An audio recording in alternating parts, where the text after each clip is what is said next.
A PhD by published works or a PhD by publication, what is it? How is it different from a PhD by research? In this video, we're going to explore these two different types of PhD, examining their advantages and disadvantages and addressing some common questions. The biggest one being, which is better? If we've not met before, hi, I'm Dr. Elizabeth Yardley, and I help PhD students get out of their own way and finish their PhD. Most of the students that I've supported in the last 20 years have done their PhD by research, the traditional way in the social sciences. But in recent years, PhDs by publication or PhDs by published works, they seem to have become a bit more of a thing. Several of my academic colleagues have achieved their PhDs by publication, and I get asked about it all the time, so I thought it's high time I make a video about this. Let's get into it. A PhD by research is what most people think of when they imagine getting their doctorate. It is the classic route. You dive deep into a specific topic, trying to uncover something new and significant over the course of between 3 and 6 years. And during this time, you work closely with one or more academic mentors or supervisors who will guide you through the research process. Your research journey will then culminate in the creation of a thesis or dissertation. This is a detailed document where you lay out the research problem you tackled, how you approached it, what you discovered, and why it matters. The length of this document is round about 80,000 to 120,000 words, depending on the discipline that you're working within and depending on your institutional requirements. Once your thesis is ready, you'll face a viva or a thesis defence. And this is essentially where you present and defend your work in front of a panel of experts. They will ask you a series of questions to make sure that your research is really solid and that it makes a genuine original contribution to your field. Now, some of the advantages of a PhD by research. So first up, in-depth expertise. A PhD by research allows you to become an expert in a specific area of your field. The amount of time that you spend on that single research project enables you to develop a really deep understanding, which in turn enables you to contribute original knowledge to your field. Secondly, skill development. The process of conducting research, writing a thesis, and defending it hones a really wide range of skills, including critical thinking, problem solving, data analysis, academic writing. And these skills are highly valued in academia and beyond.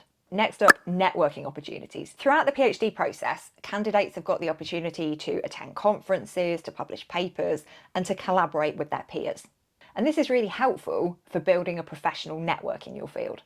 And lastly, structured guidance. The guidance and the advice that you receive from your mentors or your supervisors is going to help you navigate the research process. They help you ensure that you remain on track and that you produce really high quality work. And these days, many universities have some form of doctoral training program as well. So you might go to classes that focus on specific elements of the research process, or gain a qualification in research methods. Here in England, one of the things that people can come away with is a postgraduate certificate in research practice. Now, the disadvantages of a PhD by research. Firstly, it can be very time consuming.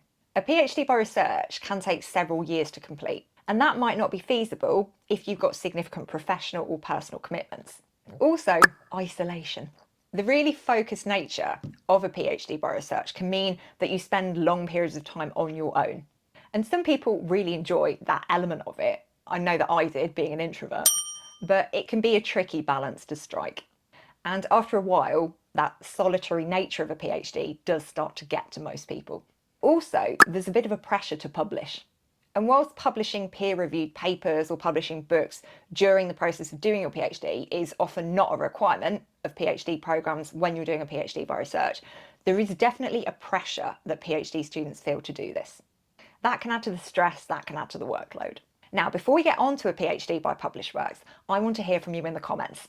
What kind of PhD program are you thinking about or are you on at the moment? Are you on a PhD by research or a PhD by published works or publication? Type that in the comments, let me know, and if you want to, share some more details about your PhD. I love hearing about what you're all studying, so pop that in the comments and I can geek out on it later.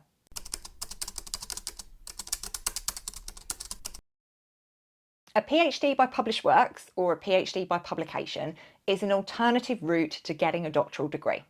This option is typically available to people who've already published a significant body of work in academic books, academic journals, or a combination of the two. So instead of producing a traditional thesis, they will submit a collection of their published works. Alongside this, they'll also submit a critical commentary. And this should link those publications all together into a coherent narrative. And this should demonstrate how they've made a contribution to the advancement of knowledge in their field across those different publications.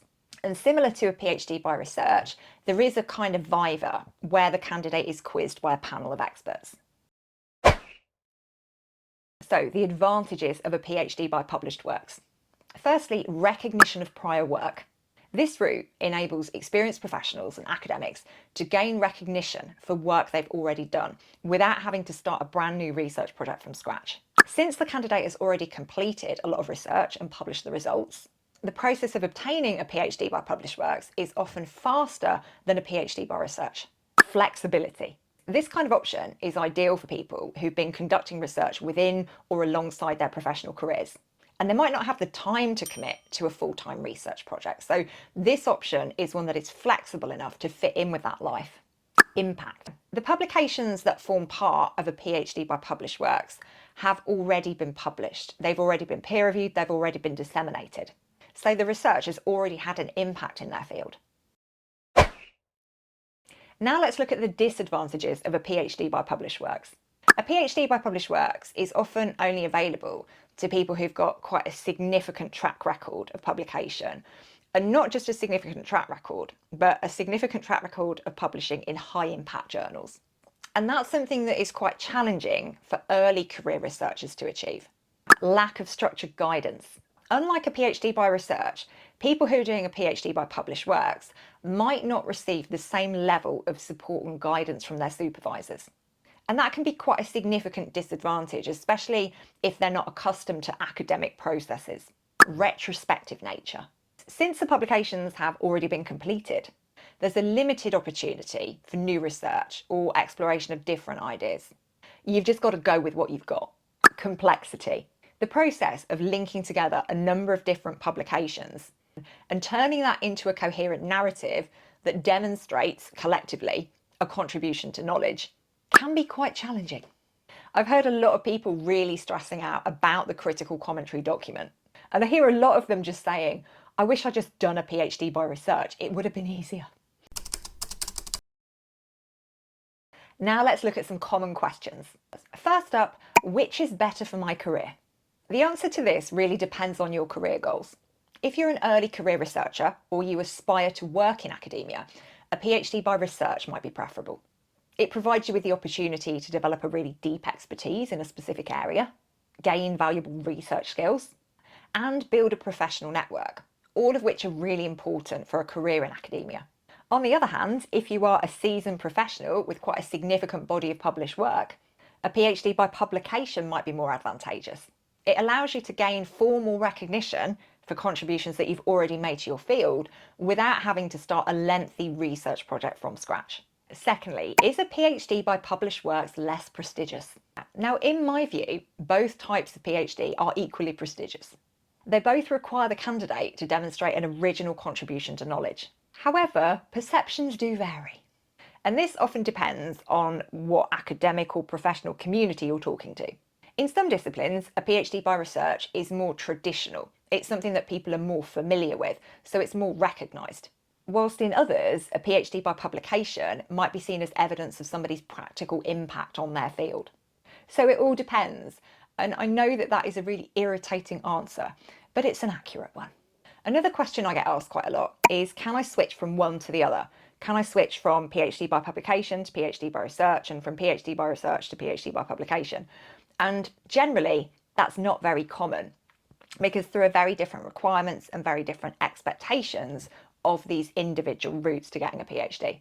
So again, that all depends. It depends on how much you've already done. It depends on what the rules and regulations are at your institution, and it depends on common practice in your discipline.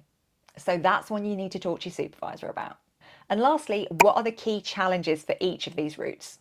For a PhD by research, the key challenges definitely include maintaining motivation over a long period of time, managing the unpredictability of research outcomes, and coping with the pressure to publish.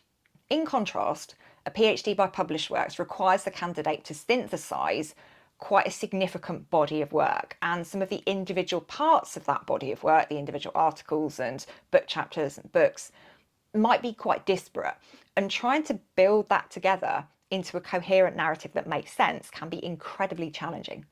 Plus, the relative lack of structured supervision, that can be a real challenge for some candidates. So PhD by publication, PhD by published work, both of them are a really valuable path to earning a doctoral degree. And as we've seen in this video, they both come with advantages and disadvantages. But the outcome is the same. You get your doctorate, you get to call yourself doctor, which is really cool.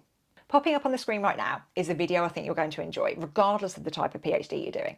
It's about a very common issue that most PhD students experience, especially if you're working full-time or part-time alongside doing your doctorate.